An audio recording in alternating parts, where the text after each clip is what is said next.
नमस्ते दोस्तों। आज का डेट है 24 मई 2024 और अभी हम डिस्कस करेंगे द हिंदू के कुछ इंपॉर्टेंट आर्टिकल्स हिंदी में, जिसमें पहला आर्टिकल हम लोग डिस्कस करेंगे एक सांसद के बारे में जो कि बलात्कार का उस पर आरोप लगा है और वो जर्मनी भाग गया है। इस सांसद का नाम है प्रज्वल रेवन्ना, जो कि जनता दल सेक्युलर पार्टी से बिलोंग करता है और इस पे आरोप है कि इसके घर में काम करने वाली केयर टेकर, जो कि उसके बूढ़े माँ बाप की सेवा करती थी, उसी का बलात्कार किया था। लेकिन अपने पॉलिटिकल इन्फ्लुएंस के कारण केस भी दर्ज होने नहीं दिया।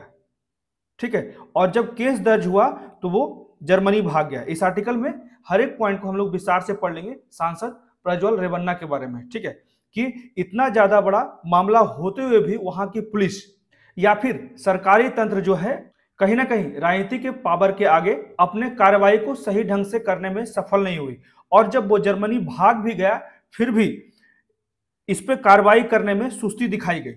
यहाँ पे बहुत से मामले हैं, चाहे वो इंटरपोल का मामला हो या फिर एलओसी। जरूर ध्यान रखिएगा एलओसी क्या होता है, तो लुक आउट सर्कुलर। तो लुक आउट सर्कुलर क्या होता है? तो लुक आउट सर्कुलर एक परिपत्र है जिसका उपयोग भारत में अधिकारियों द्वारा यह जांच के लिए किया जाता है कि कोई भी यात्रा करने वाला व्यक्ति पुलिस द्वारा वांछित है या नहीं। ठीक है, इसका उपयोग मेनली जो है अंतर्राष्ट्रीय हवाई अड्डों या समुद्री बंदरगाहों जैसी अंतर्राष्ट्रीय सीमाओं पर आव्रजन जांच में किया जाता है। ठीक है, इसे जरूर ध्यान रखिएगा लुक आउट सर्कुलर। तो हर एक पॉइंट को विस्तार से पढ़ लेंगे कि क्या क्या आरोप लगाए गए हैं इस सांसद को। ठीक है, उसके बाद अगला आर्टिकल जो है टेक्सटाइल सेक्टर से है कि कपड़ा क्षेत्र को सस्ते इनपुट की जरूरत है, ऐसा कहा गया है CITI के द्वारा। तो CITI का फुल फॉर्म जो होता है confederation of Indian textile industry. तो क्या मामला है, हर एक पॉइंट को इसमें हम लोग विस्तार से पढ़ लेंगे कि लगातार जो है प्रयास किया जा रहा है कि जो टेक्सटाइल सेक्टर है उसको इंप्रूव करने की, ज्यादा से ज्यादा तेजी से ग्रोथ हो, इसलिए जो है कपड़ा के क्षेत्र को सस्ते इनपुट की जरूरत है। जो इनपुट की आवश्यकता होती है उसके दाम को कम करने की बात की गई है। कुछ चीजें यहाँ पे सिफारिश भी की गई है। ठीक है, जैसे सभी कपास किस्मों पर आयात शुल्क कम किया जाए, विशेष बीज किस्मों के माध्यम से कपास की उत्पादकता को बढ़ाने के लिए लगातार जो है सिटी मतलब कि confederation of Indian textile industry के द्वारा सिफारिशें की गई। तो और भी बहुत सी महत्वपूर्ण बातें हैं इस आर्टिकल में टेक्सटाइल सेक्टर को इंप्रूव करने के लिए। तो हर एक पॉइंट्स को हम लोग इस आर्टिकल में डिस्कस कर लेंगे। एक बात और ध्यान रखिएगा कि टेक्सटाइल सेक्टर से जो यूपीएससी के PYQ हैं उसको भी हम लोग डिस्कस कर लेंगे। टेक्सटाइल सेक्टर से जितने भी क्वेश्चन आए हैं प्रीवियस ईयर में यूपीएससी में, वो सभी क्वेश्चंस को हम लोग यहाँ पे डिस्कस कर लेंगे। उसके बाद अगला आर्टिकल जो है कि क्या डॉक्टरों को उपभोक्ता संरक्षण अधिनियम से बाहर रखा जाना चाहिए, इसके क्या कारण है। तो चिकित्सा पेशे को उपभोक्ता संरक्षण अधिनियम के अंतर्गत शामिल करने के अपने 1995 का जो सुप्रीम कोर्ट का फैसला था उस पर पुनर्विचार करेगा सुप्रीम कोर्ट। इसी के लिए जो है ये आर्टिकल आज के न्यूज़पेपर में आया है, द हिंदू में आया है। ठीक है, इस पर पुनर्विचार किया जाएगा। तो क्या कारण है, मेनली जो है उपभोक्ता संरक्षण अधिनियम 1986 में क्या क्या बातें कही गई है, उसके बाद उपभोक्ता संरक्षण अधिनियम 2019 में क्या क्या बातें कही गई है। ठीक है, जिसके कारण जो है अभी सुप्रीम कोर्ट जो है 1995 के फैसले पे फिर से पुनर्विचार करना चाहता है। तो हर एक पॉइंट को विस्तार से पढ़ लेंगे पूरा का पूरा मेंस के फॉर्मेट में। ठीक है, तो आइए शुरू करते हैं आज का डिस्कशन, जिसमें पहला आर्टिकल जो है सांसद प्रज्वल रेवन्ना के बारे में। एक बार फिर देखा गया कि एक सांसद जो अपने पावर के पीछे जो है महिलाओं के सम्मान को फिर से ठेस पहुंचाया है। ठीक है, बलात्कार करके बहुत समय तक जो है उस पर कोई भी कार्रवाई नहीं हुई, एक FIR भी दर्ज नहीं हो पाया कर्नाटका में। ठीक है, बहुत समय बाद कुछ विपक्षी दलों के सपोर्ट के बाद जो है एक FIR दर्ज हुआ, वो भी मजिस्ट्रेट के सामने, जिसमें प्रज्वल रेवन्ना के पिता को आरोपी बनाया गया, लेकिन कुछ ही समय बाद जो है उसको जमानत दे दी गई। ठीक है, तो हमें मेनली इस आर्टिकल में पढ़ना है, इतना लगातार जो है सभी पार्टियों के द्वारा महिलाओं के सशक्तिकरण की बात की जाती है। ठीक है, लेकिन जो सांसद उस सशक्तिकरण के लिए नीतियां बनाने में शामिल होते हैं, उन्हीं सांसदों के द्वारा लगातार इस तरह के कुकृत्य किए जा रहे हैं। ठीक है, तो इसको हम लोग विस्तार से देख लेते हैं। तो कर्नाटका के हसन शहर में गौड़ा परिवार का बहुत ज्यादा प्रभुत्व है, जिसकी अपनी एक गौरवशाली विरासत है। 11वीं सदी के होयसल मंदिरों की मेजबानी करने के अलावा यह शहर प्रधानमंत्री, मुख्यमंत्री और कुछ सांसद विधायकों को पद पर भेजने का गौरव रखता है। सभी एक ही परिवार के हैं लगभग। लेकिन अब यह शहर अपने अपने परिसर में असहाय महिलाओं के खिलाफ किए गए जघन्य अपराधों की एक श्रृंखला का संदिग्ध स्थान बन गया। लगातार जो है इस क्षेत्र में किसी भी राजनीतिक पार्टी से सम्मिलित व्यक्ति जो है महिलाओं का लगातार जो है सम्मान का हनन कर रहे हैं। ठीक है, राजनीति पर परिवार की पकड़ इतनी मजबूत है कि 2021 से शोषित होने वाले किसी भी पीड़ित ने तब तक बोलने या शिकायत दर्ज कराने की हिम्मत नहीं दिखाई जब तक कि कुछ राजनीतिक मदद से यह घिनौना नाटक खुलकर सामने नहीं आया। ठीक है, जब तक कि कुछ विपक्षी दलों के द्वारा उनको सपोर्ट नहीं किया गया। 2021 से ही जो है महिलाओं का उत्पीड़न इनके द्वारा किया गया, फिर भी जो है महिलाएं डरती रही इसके विरुद्ध कोई भी एक्शन उठाने में। ठीक है, तो इस पे बहुत से सवाल उठाए जाते हैं कि इस अपराध की साजिश के केंद्र में कथित तौर पर जनता दल सेकुलर के सांसद प्रज्वल रेवन्ना का लापता होना एक टूटी हुई आपराधिक न्याय प्रणाली और प्रशासनिक और पुलिस कार्य प्रणाली के हर पहलू पर मंडराती राजनीति की छाया। ठीक है, यहाँ पे क्लियर कहा जा रहा है, चाहे वो आपराधिक न्याय प्रणाली हो, प्रशासन हो या फिर पुलिस, यहाँ पे हर एक तंत्र जो है कहीं ना कहीं राजनीति के पावर में अपने सही तरीके से कार्यों को नहीं कर पा रहा है। ठीक है, तो आखिर कोई व्यक्ति चाहे वह कितना भी महत्वपूर्ण क्यों ना हो, इतने दिनों तक कथित तौर से ऐसे जघन्य अपराध के बाद भी कानून की पहुंच से बाहर कैसे रह सकता है और उसे समय पर पकड़ने में इस घोर विफलता के लिए कौन जिम्मेदार है, ये सवाल किया जा रहा है राइटर के द्वारा इस आर्टिकल में। ठीक है, तो आरोपी राजनयिक पासपोर्ट के बल पे, ठीक है, राजनयिक पासपोर्ट ध्यान रखिएगा, इसी के बल पे जो है वो जर्मनी भाग गया विदाउट वीजा। रिपोर्ट के अनुसार 24 अप्रैल को हसन में मतदान से ठीक 2 दिन पहले महाराजा स्टेडियम, ठीक है, मतदान से उस क्षेत्र में 2 दिन पहले महाराजा स्टेडियम, वहां के आसपास के पार्क और जितने भी सार्वजनिक स्थान थे, कुछ महत्वपूर्ण स्थानों पे कम से कम 100 पीड़ितों, 100 बलात्कार के फुटेज से जुड़े पेन ड्राइव्स वहां पे छोड़ दिए गए। ठीक है, वही बात यहाँ पे कहा जाता है कि कथित बलात्कार और यौन उत्पीड़न के भयानक दृश्य वाले कई पेन ड्राइव बिखरे हुए पाए गए इन महाराजा स्टेडियम्स, पार्क या फिर अन्य सार्वजनिक स्थानों पे, जिसके कारण उसके बाद ही जो है कुछ फैसले लिए जा सके।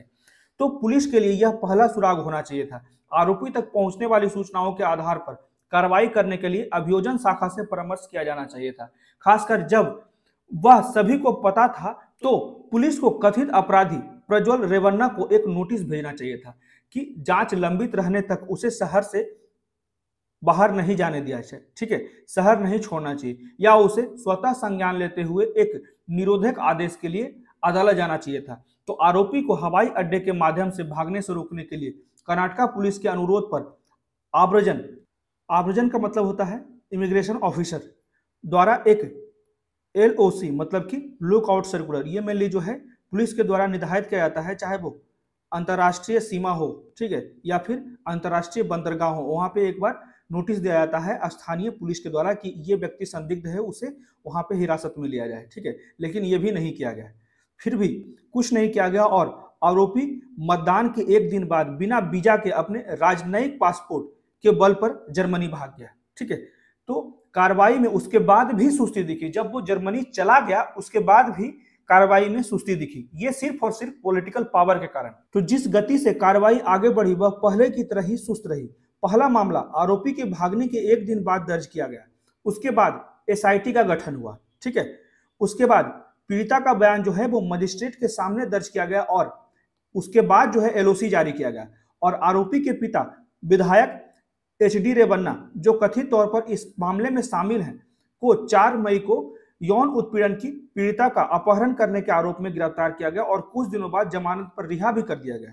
तो विभिन्न क्षेत्रों की कई महिलाओं ने अपने शरीर पर हुए क्रूर हमले को उजागर करने का साहस जुटाया और अब तक बलात्कार के कई मामले दर्ज किए जा चुके हैं इस व्यक्ति पे। ठीक है, प्रज्वल रेवन्ना पे।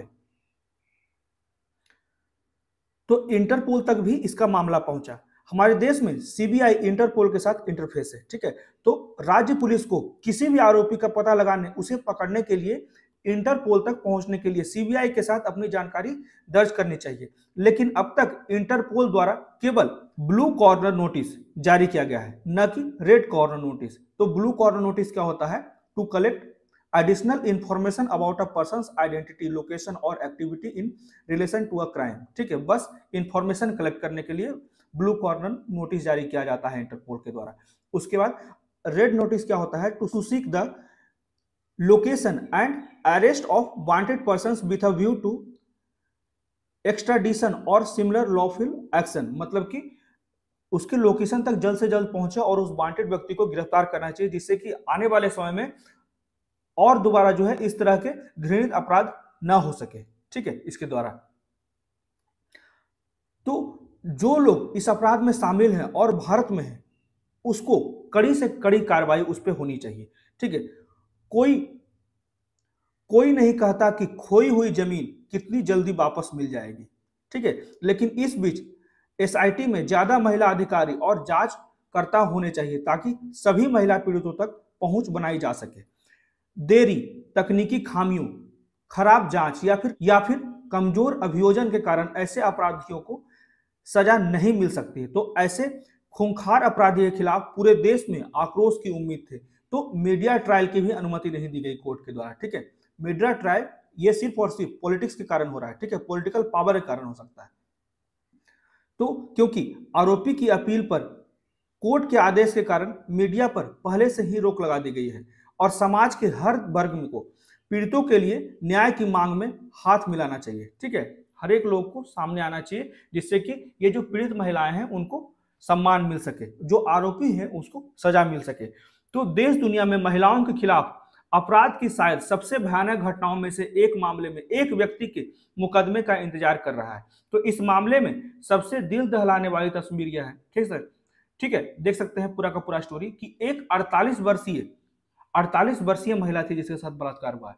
एक 48 वर्षीय वफादार घरेलू सहायिका की, जिसने सालों तक आरोपी के पिता और दादा की सेवा की, आरोपी से हाथ जोड़कर विनती करती रही, जबकि आरोपी ने उसका यौन शोषण किया।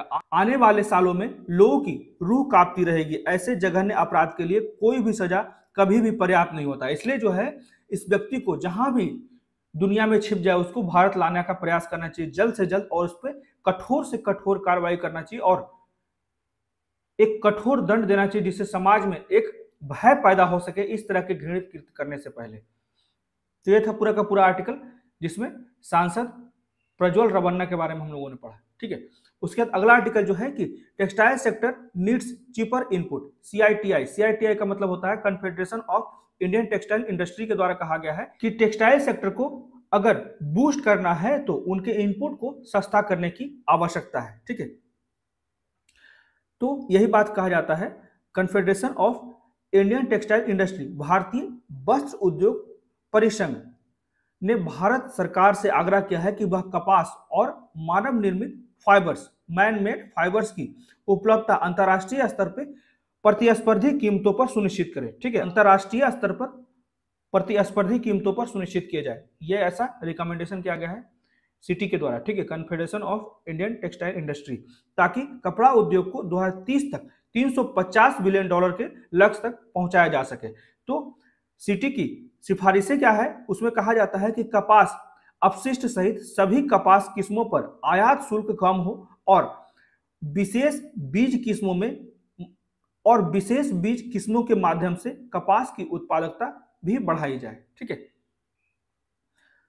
और भी बहुत सी चीजों की छूट की मांग की गई है, जैसे मैन मेड फाइबर के लिए सिटी ने सुझाव दिया है कि घरेलू स्तर पर उपलब्ध न होने वाले फाइबर और यार्न को गुणवत्ता नियंत्रण आदेश से छूट दी जाए। ठीक है, क्वालिटी कंट्रोल ऑर्डर और अग्रिम प्राधिकरण धारकों ईओयू और एसईजेड इकाइयों द्वारा आयात किए जाने वाले इनपुट को भी इसी तरह की छूट दी जाए। ये सारी मांगे की गई है सिटी के द्वारा। ठीक है, तो सिटी के अध्यक्ष के द्वारा कहा गया है कि प्रतिस्पर्धी कीमतों पर कच्चे माल की उपलब्धता को कपड़ा उद्योग में ठहराव के समाधान के रूप में देखा जा रहा है। अब हम लोग देख लेते हैं कि टेक्सटाइल सेक्टर से संबंधित कितने यूपीएससी में प्रीवियस ईयर क्वेश्चन आ चुके हैं। इसमें पहला क्वेश्चन है, यह उष्णकटिबंधीय प्रकृति की है, इसके लिए कड़ाके की ठंड हानिकारक है, इसके विकास के लिए कम से कम 210 ठंड मुक्त दिन जब ठंड ना हो, ठीक है, और 50 से 100 सेंटीमीटर वर्षा की आवश्यकता होती है। नमी बनाए रखने में सक्षम, हल्की और अच्छी जल निकासी वाली मिट्टी इस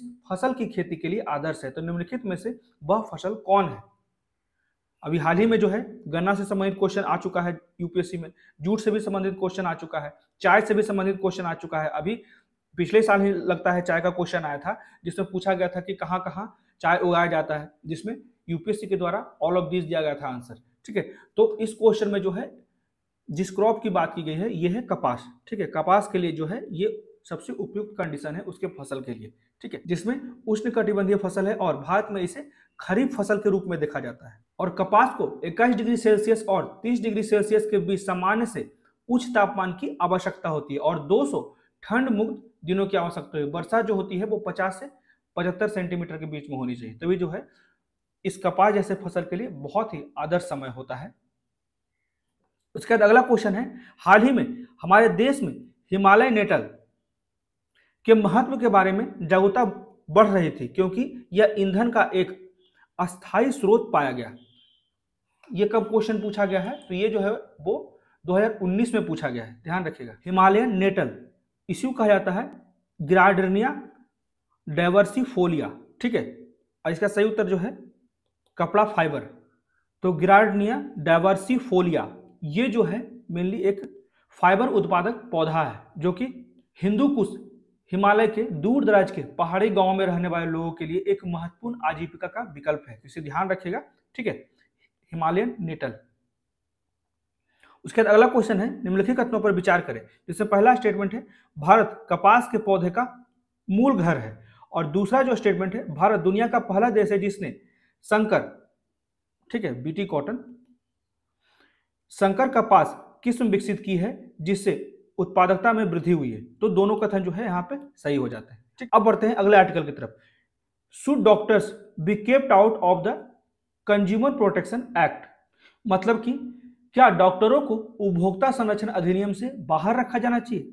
इसी के बारे में हम लोग विस्तार से इस आर्टिकल में पढ़ लेते हैं। पूरा का पूरा मेंस के फॉर्मेट में हम लोग इसको डिस्कस करेंगे कि क्यों जो है सुप्रीम कोर्ट 1995 के फैसले पर फिर से पुनर्विचार करने जा रही है। चिकित्सा पेशे को उपभोक्ता संरक्षण अधिनियम के अंतर्गत शामिल करने के अपने 1995 के फैसले पर पुनर्विचार करेगा सुप्रीम कोर्ट।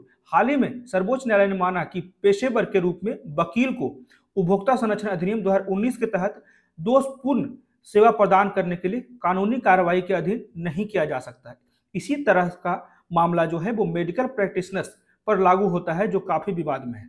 ठीक है, तो उपभोक्ता संरक्षण अधिनियम 1986 है क्या, उसके बाद पढ़ेंगे 1995। ठीक है, तो सबसे पहले 1986 जान लेते हैं। इसे उपभोक्ता शिकायतों के निवारण हेतु सरल एवं त्वरित पहुंच प्रदान करने के लिए अधिनियमित किया गया, और इस अधिनियम ने पहली बार उपभोक्ता की अवधारणा पेश की तथा इसे अतिरिक्त अधिकार प्रदान किया। तो यह ध्यान रखना दिलचस्प है कि अधिनियम शब्द के शाब्दिक अर्थ में हर उपभोक्ता को सुरक्षा प्रदान करने का प्रयास नहीं करता है। यह सुरक्षा उस व्यक्ति के लिए है जो अधिनियम द्वारा दी गई उपभोक्ता की परिभाषा में फिट होता है। ठीक है, हर एक व्यक्ति को उपभोक्ता के अनुसार परिभाषित नहीं किया जाता है। उपभोक्ता संरक्षण अधिनियम 1986 में। ठीक है, अब देख लेते हैं उपभोक्ता संरक्षण अधिनियम 2019। तो यह उपभोक्ता संरक्षण अधिनियम 1986 को निरस्त करता है तथा प्रतिस्थापित करता है। तो उपभोक्ता संरक्षण अधिनियम 2019 के अनुसार कोई भी सामान खरीदता है और कोई सेवा लेता है या किराया पर लेता है में इलेक्ट्रॉनिक माध्यम से या टेली शॉपिंग, प्रत्यक्ष बिक्री या मल्टी लेवल मार्केटिंग के माध्यम से ऑफलाइन या ऑनलाइन लेन देन शामिल है। इसमें बैंकिंग, बीमा, परिवहन, आवास निर्माण, मनोरंजन जैसे संबंधित सुविधाओं का प्रावधान शामिल किया गया है। ठीक है, तो पिछले मामले के बारे में इंडियन मेडिकल एसोसिएशन बना बीपी शांत का मामला 1995 है। उसमें सुप्रीम कोर्ट के द्वारा 3 जजों की पीठ ने कहा था कि डॉक्टरों को उपभोक्ता संरक्षण कानून के तहत कवर किया जाएगा, जिससे सेवा में कमी के लिए डॉक्टरों के खिलाफ कई चिकित्सक लापरवाही के मुकदमे दायर करने की अनुमति मिलेगी। ठीक है, यह है 1995 का फैसला सुप्रीम कोर्ट का। तो अदालत ने यह भी माना कि चिकित्सा पेशेवर व्यवसाय अक्सर कुशल कार्य होते हैं जो अन्य व्यवसायों से भिन्न होते हैं, और सफलता आमतौर पर उन कारकों पर निर्भर करती है जो डॉक्टर के नियंत्रण से परे होते हैं। तो वर्तमान विचारों की विविधता क्यों है? उस समय तो सुप्रीम कोर्ट के द्वारा फैसला दिया गया था मेडिकल सेक्टर के विरुद्ध। ठीक है, कि उसको भी जो है उपभोक्ता संरक्षण अधिनियम के अंतर्गत ही रखा जाएगा। अगर अपने सर्विस देने में कोई भी कोताही करता है कोई भी डॉक्टर, तो उस पर कंप्लेन किया जा सकता है। ठीक है, तो राष्ट्रीय उपभोक्ता विवाद निवारण आयोग ने क्या कहा? तो 2007 में राष्ट्रीय उपभोक्ता विवाद निवारण ने माना कि वकील अपने मुवक्किलों को सेवा प्रदान करते हैं, इसलिए उन पर सेवा में कमी का मुकदमा चलाया जा सकता है। तो यह मामला अंततः सर्वोच्च न्यायालय पहुंचा, जहां हाल ही में निर्णय सुनाया गया। सर्वोच्च न्यायालय ने कहा कि उपभोक्ता संरक्षण अधिनियम 2019 का उद्देश्य सिद्धांत उपभोक्ताओं को अनुचित व्यवहार प्रथाओं और अनैतिक व्यवसाय प्रथाओं से बचाना था। कानून का उद्देश्य पेशेवरों को शामिल करना नहीं था। अदालत ने कहा कि कानूनी पेशा अद्वितीय है और इसकी तुलना किसी अन्य पेशे से नहीं की जा सकती। तो सर्वोच्च न्यायालय के अनुसार वकीलों को नियुक्त करना या उसकी सेवाएं लेना व्यक्तिगत सेवा का अनुबंध है और इसलिए उसे उपभोक्ता संरक्षण कानून के दायरे से छूट दिया गया वकीलों को। ठीक है, उसी के बाद जो है ये विवाद उत्पन्न हुआ मेडिकल सेक्टर पे। तो भारत में उपभोक्ता निवारण आयोग के बारे में क्या कहा जाता है, तो उपभोक्ता संरक्षण अधिनियम के तहत कानूनी कार्यवाही आयोग द्वारा सुनी जाती है, जो तीनों स्तरों पे होती है। ठीक है, जो भी उपभोक्ता संरक्षण अधिनियम के द्वारा कानूनी कार्यवाही सुनी जाती है तीनों स्तरों पे सुनी जाती है, जैसे जिला, राज्य या फिर राष्ट्रीय स्तर पे गठित होती है। ये कहा गया है उपभोक्ता संरक्षण अधिनियम 1986 के द्वारा। तो प्रत्येक आयोग का अध्यक्ष वह व्यक्ति होता है जो क्रमशः जिला, उच्च न्यायालय या सर्वोच्च न्यायालय में न्यायाधीश बनने के योग्य हो। ठीक है, ये जरूर पढ़ लीजिएगा, यूपीएससी के लिए महत्वपूर्ण है। ठीक है, चाहे वो जिला हो या फिर हाई कोर्ट हो या फिर सुप्रीम कोर्ट, सभी जजों की एलिजिबिलिटी। ठीक है, और उसके मुख्य अधिकार क्या है। तो अन्य व्यक्ति जिसके पास अर्थव्यवस्था, कानून, वाणिज्य, लेखा शास्त्र, उद्योग, सार्वजनिक मामलों या प्रशासन से संबंधित समस्याओं से निपटने का ज्ञान, अनुभव या क्षमता हो। ठीक है, तो चूंकि आयोग के सदस्यों के लिए चिकित्सा मामलों का ज्ञान होना आवश्यक नहीं है। ठीक है, जो भी सदस्य होते हैं उपभोक्ता संरक्षण अधिनियम के तहत वो चिकित्सा मामलों का ज्ञान नहीं रखते हैं, इसलिए वे जटिल चिकित्सा मुद्दे से निपटने के लिए उपयुक्त नहीं है। तो 2024 में सुप्रीम कोर्ट की एक अन्य पीठ जो है वो चिकित्सा व्यवसायियों के प्रति अधिक सहानुभूतिपूर्ण दिखाई और उन्होंने माना कि इन पेशेवरों को अन्य व्यवसायों के समान मानक पर नहीं रखा जाना चाहिए। मेनली जो है प्रयास किया जा रहा है कि इसको भी जो है उपभोक्ता संरक्षण अधिनियम से दूर किया जाए। ठीक है, तो सर्वोच्च न्यायालय ने चिकित्सा पेशे को सीपीए के दायरे से मुक्त क्यों नहीं रखा है। तो सबसे पहले डॉक्टरों के अपने मरीज के प्रति विशिष्ट कर्तव्य होते हैं, जैसे कि उपचार और उसके प्रशासन पर निर्णय लेना। दूसरे, यदि कोई भी डॉक्टर उचित मानक देखभाल प्रदान करने में विफल होकर इन कर्तव्यों का उल्लंघन करता है तो उसे उपभोक्ता संरक्षण अधिनियम के तहत उत्तरदायी ठहराया जा सकता है। इसके अतिरिक्त न्यायालय का मानना है कि आयोग के सदस्यों से मामले विशिष्ट ज्ञान की अपेक्षा करना अव्यवहारिक और बोझिल हो सकता है। ठीक है, सदस्य को जरूरी नहीं है कि सभी क्षेत्रों में आवश्यक जानकारी हो ही, निर्णय लेने के लिए वो जानकारी जुटाते हैं, उसी के अनुसार से निर्णय लेते हैं। ठीक है, तो इसी में निष्कर्ष में कहा जाता है राइटर के द्वारा कि मामलों को संभालने में जिला और राज्य आयोग के बीच संभावित असंतुलन को रोकना है तथा सूचित निर्णय के लिए साक्ष्य उपलब्ध कराने की जिम्मेदारी पक्षों पर डालता है। इसलिए जो है अब आने वाला जो फैसला जो है सुप्रीम कोर्ट के द्वारा कि क्या निर्णय लिया जाता है खासकर उपभोक्ता संरक्षण अधिनियम से संबंधित, कि उसमें जो डॉक्टरों को शामिल रखा गया है वो सही है या गलत है, वो आने वाले फैसलों में अभी तो जो है विधिवत तरीके से डॉक्टर्स को शामिल रखा गया है। ठीक है, उपभोक्ता संरक्षण अधिनियम में। तो ये थे आज के द हिंदू के कुछ इंपॉर्टेंट आर्टिकल जो हमने डिस्कस किए और कुछ महत्वपूर्ण पीवाईक्यू हम लोगों ने डिस्कस किया जो कि टेक्सटाइल सेक्टर्स से था। ठीक है, तो कैसा लगा आज का डिस्कशन प्लीज मुझे कमेंट करके बताएं और मेरे वीडियो को ज्यादा से ज्यादा लाइक करें, शेयर करें और मेरे चैनल को सब्सक्राइब करें। Thank you.